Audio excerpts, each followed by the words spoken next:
Scoliose?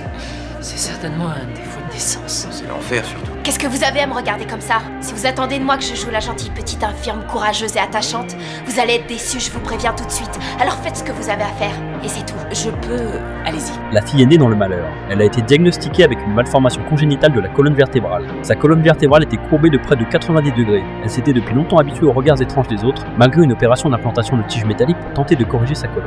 Même les tiges métalliques ont été pillées par son corps cette fois-ci.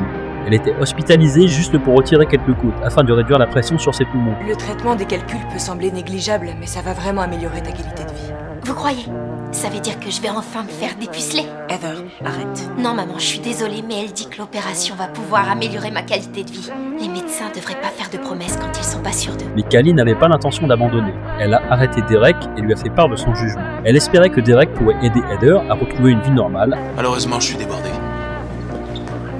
Je passerai avant demain matin. Ça marche son truc. Après avoir examiné attentivement les radiographies de Heather, Derek a estimé qu'elle avait encore une chance de guérison. Derek a proposé de retirer la partie gravement courbée, puis de reconstruire avec une armature en titane. Mais il y avait un risque de paralysie ou de mort, avant même que sa mère ne puisse répondre. Heather a donné son accord. Heather n'a que 17 ans. Maman, s'il te plaît, je sais que tu crois encore que la mort est ce qui peut arriver de pire à quelqu'un. Il y a pire que la mort, je t'assure. Je suis partante.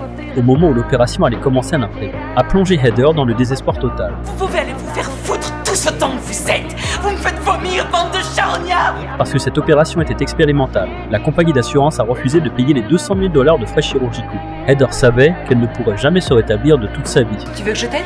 Je suis capable d'aller aux toilettes toute seule. J'ai fait ça toute ma vie et c'est pas prêt de changer, alors poussez-vous, j'ai besoin de personne, je peux très bien me débrouiller sans vous.